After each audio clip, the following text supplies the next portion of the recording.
Hi, everybody. Welcome. My name is Alicia McNaughton, and I am the founder of the Mystical Institute of Healing Arts.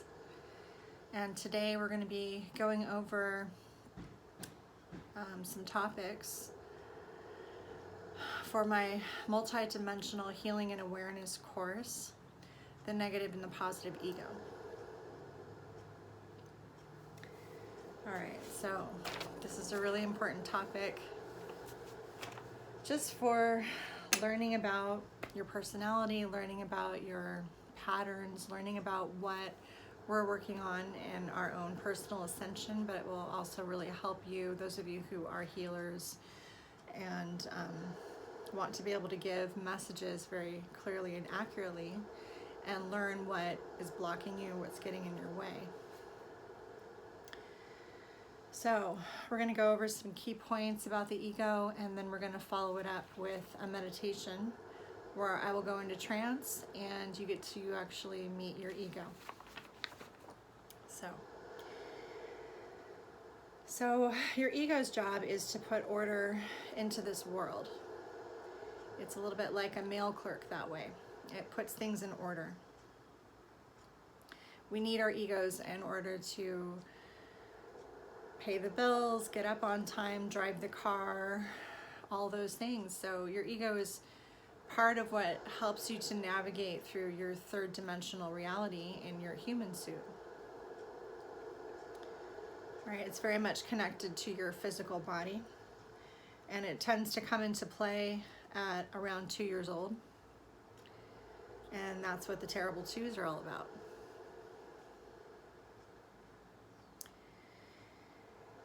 So we're not here to vilify the ego. Everybody has to have one. We don't need it when we're doing our spiritual work. So it's important to know what our ego's job is, what is a healthy way to access that energy and use that energy, and what to do when it's interfering with us bringing through messages from our higher self or messages from spirit for people, right? All right, so one thing that you need to know is that the ego doesn't have any intelligence of its own. Intelligence comes in through your higher self, or wisdom, divine intelligence, that beautiful information that comes streaming in when you're doing a really good session or having a moment of genius. A lot of artists will have breakthroughs and paint beautiful pictures, or musicians will have wonderful music come through them when they're accessing that new spiritual information from their higher self, where they can create from all of their infinite wisdom. People who've been through trauma and abuse have a tendency to separate from their higher consciousness a little bit more. And when they were in shock, they put their ego in charge, because your ego is there to keep you safe. That's its job. It's to tell you, not to jump in front of a car. It's that knee-jerk reaction, when your reflexes, right? It can jump in there and help keep you safe in an emergency situation. So for people who are in fight, flight, response mode from being put in a traumatic state, sometimes their egos will initially step in to save their life, but then doesn't really let go, and they can get stuck repeating the same thing over and over and over again, expecting different results. And we've heard that term, that phrase frequently. And the reason why is because the ego doesn't have any intelligence of its own, so it just gets stuck playing the same record.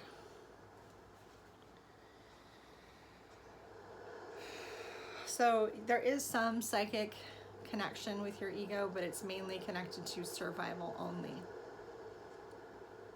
It can initially connect you with your higher self, but that's about as far as it can go on our spiritual journey.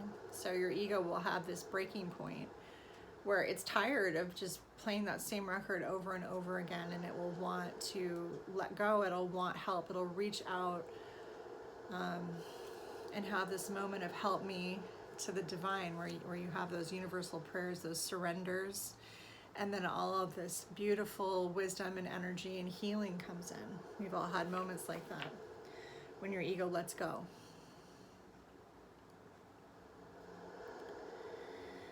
So there's a positive ego, right? And that's, it's positive because it's telling you not to step in front of the bus because that would kill you. And that's a positive thing that the ego does.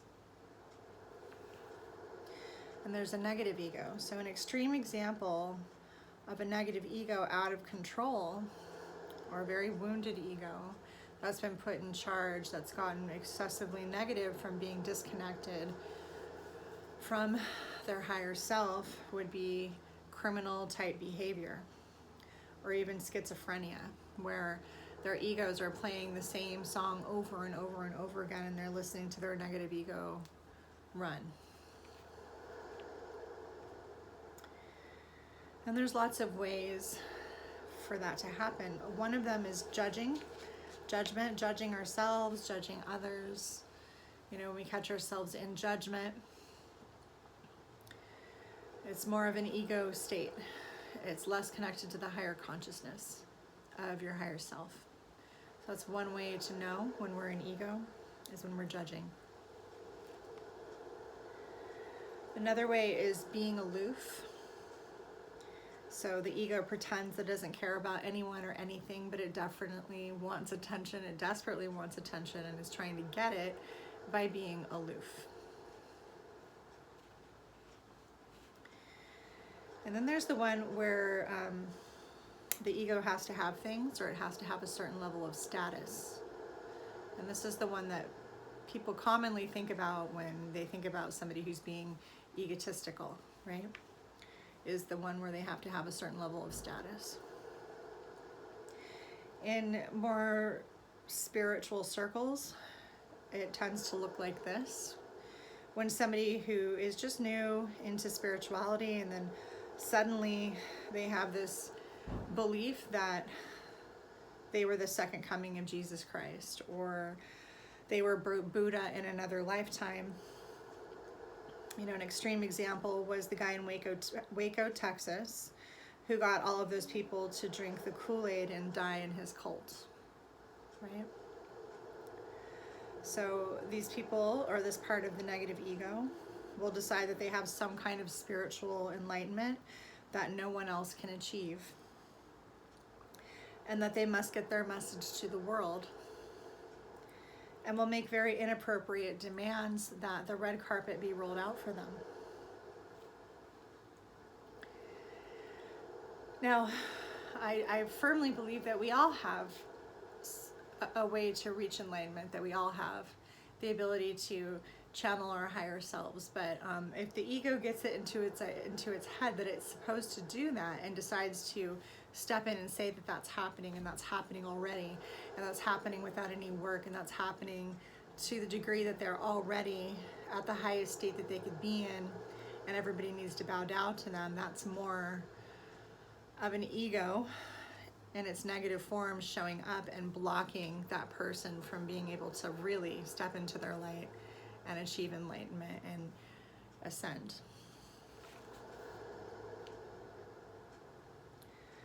And a pretty common one is the self-deprecating ego. It's very similar to the one that's caught up in judgment, but this one's where the judgment is attacking oneself, which is a negative ego, and the words, the negative voice in your head isn't really telling you the truth, which is a relief if you have a deprecating ego, to know that it's just your negative ego and you don't have to listen to that voice. It's that negative self-talk, you can't do this. Who do you think you are? Trying to stop you. One of the reasons why that happens is you're probably about ready to grow, and it's scary. And if your ego is there to make you feel safe or to keep you safe, it's going to show up when you're experiencing growth spurts or getting ready to try something new. So if you're afraid of failure or criticism from others, if you criticize yourself, your negative ego is actually believing that will keep you safe from those things. In the one where the ego needs to have status, it's believing to keep itself safe by showing up as the most important, the absolute best, and telling everybody that, you know, you have to believe in me, I am all of these things, which is very, very different than actual, you know, confidence coming from a place of humility, where you've done the inner work and you've grown. Because people who have done that aren't necessarily going to need to toot their own horns in the same way that the ego would. The ego is desperately trying to stay safe because of a deep fear of inadequacy when it's doing that. And the being aloof is trying to stay safe by pulling away from people, by not opening up, by not taking the risk of contributing or being part of, most likely for fear of rejection. So if you're afraid of rejection and you're wanting to draw people in to pay attention to you, that's a safer way that the ego will subconsciously be trying to gain acceptance. And it doesn't actually work, because it doesn't make people feel very good, and it's actually pulling you away from the herd, or pulling you away from fitting in, or pulling you away from society. Not that alone time is a bad thing. We all need to take a time out. But if that's somebody's general behavior in relationships as a way to get their partner to do more work than they are so they don't have to do anything, it's something the ego's doing for some kind of self-preservation. That's a very distorted way of doing it. The higher self would have a very different way of connecting with people than being aloof. Judgment, the ego is trying to feel safe by judging other people to make itself feel better. It's pretty simple and straightforward. It boosts one's self-confidence. It makes one feel better about himself. If you can look around and see all of the faults in other people, then it's easier to accept yourself. But it puts you in a very negative vibration to be in that state, and the higher self would do it in a very, very different way. Very different way indeed. Shadow work would be freedom from judgment, and it bring you back into a place of compassion and understanding, and it's a very powerful section in our school that we'll be going over in the future.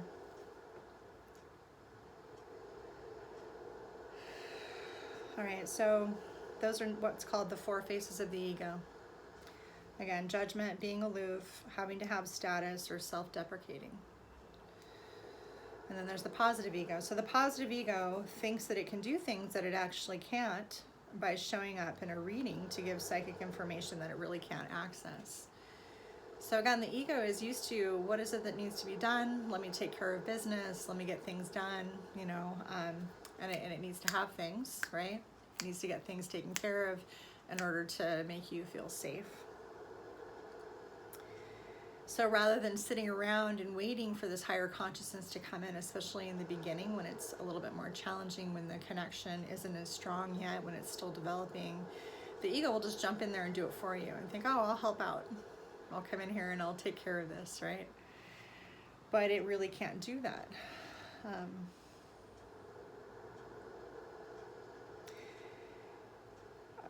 A lot of times in many of the classes that I've taught where there were people who hadn't done the deeper process work that we're doing in this course going to do a reading, their positive egos will come in and be very complimentary to people, give them lots of ego strokes, boost their ego, but not really access deeper information in the reading, because that's their ego's way of keeping them safe. Or it'll say the same thing over and over and over again. A common thing that the ego would say in a reading is, you just keep doing what you're doing, everything's going to be okay. And again, that's really a beautiful thing to say to somebody. It's very encouraging, but it isn't necessarily a reading, right? It's more like a pat on the back from a friend. You know, a reading is going to go into, you know, the patterns of behavior that are manifesting certain outcomes and talk about what needs to heal. It'll go deeper than that.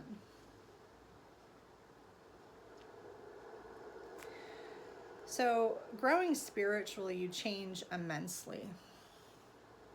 Your positive ego gets really scared sometimes and will try to keep you safe um, by stepping in, because change can be scary, right?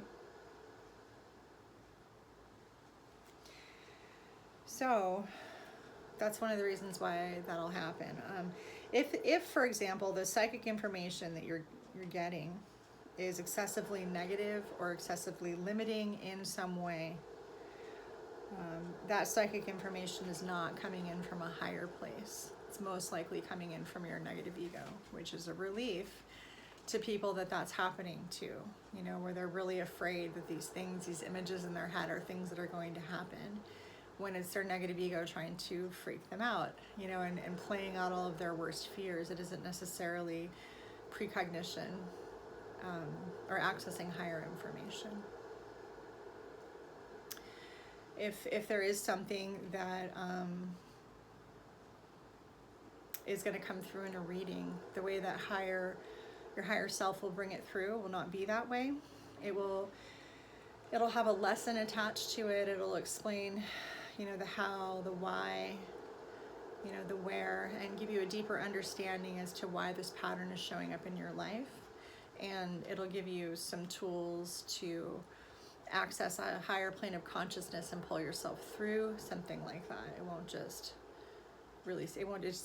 say something scary that isn't connected to meaning or depth.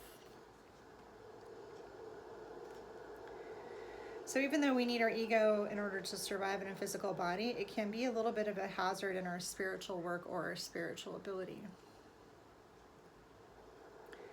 So it's really important to do our spiritual work, our readings from a higher place. So in order to do that, we should start with learning how the ego functions before we go into the meat of our process work or connecting with our higher self. So another reason why it's really important to know how the ego functions is when you are sitting across from somebody and you are giving them messages and pulling cards for them, or channeling, or doing energy work, or teaching a class, or whatever it is. When you're in your higher self, you won't hook into the person's ego in front of you the way that you would if you were coming from a place of ego. So what we want to do is we want to call through our higher self and be holding a vibration to pull that person up into their higher connections, their higher self. If that person's ego is glaring and it knocks you into your ego, suddenly both of you are going to be knocked out of this higher place, and it'll be your job to go back into the higher self and hold space for them too. And then it will stop happening. Whatever energy was bringing you into ego, if your higher self connection is strong enough, it'll pull both of you back into the right frame of mind in a reading. Okay, also when you are working for spirit, when you're working for your higher self, the information that you're going to get isn't necessarily what that person in front of you may be coming in for, right? They may really want to talk about money, and what you're getting information on is something that's going to help them to heal themselves and to achieve more health, more wellness, more consciousness, more security, and more of the things that they actually really want, but they don't know that they want. They think they're going to achieve it this one way. Whereas if we were to let that person's ego run the session completely and disconnect from our higher self, then the reading would be going in a different direction. It wouldn't be coming from a higher place. It's okay to listen, of course, to what this person wants to bring up, and to then go up into this higher consciousness and bring information through about that. But sometimes that person's higher self will say, you know what, we're not going to talk about that right now. What we're really going to talk about is this, right?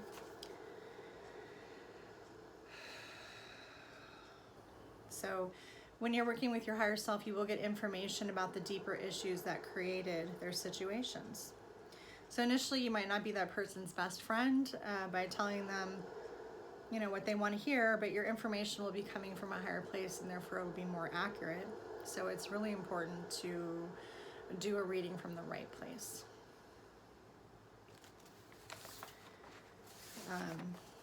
We don't really do well getting into spiritual work with the idea in mind that this is like any other customer service job where we're going to be working for that person. We're going to be working for spirit. We're going to be working for our higher power. We're going to be working for our higher selves and that person's higher power, that person's higher self. And what they're coming to you for is that. That's also what they want. But their ego thinks it needs to control things to keep them safe, right? They're usually coming to you when they're in a scared place. So they're wanting help and they're trying to control the way that that help comes in at times. If you let them do that, then you're not actually doing your job. Your job is to, again, take them from this place of ego and don't let them knock you into ego, but like heal that situation and raise the consciousness to this place of deeper wisdom, deeper understanding, healing, realignment, coming out of distortion into connection. So I hope you enjoyed that. And we're going to do a meditation. We're going to do some channeled writing with our ego, because this can actually happen when people are writing with their spirit guides or with their higher self. Sometimes their ego will show up and do the writing. So we want you to know what your ego sounds like, so that when that happens, you'll have more of an understanding. And we're doing this from a place of non-judgment, understanding that whatever it is that your ego is doing, it's been doing it for a while in order to keep you safe, right? So the more you connect with your higher self, the more safe you're actually going to be, because your ego is what's creating the drama around you unconsciously. So when we make the unconscious conscious, you're actually way more safe. So it can feel a little bit unnerving at times, and we're not here to make the ego nervous. Your ego's been working overtime to keep you safe for a really long time, so it's not in trouble here.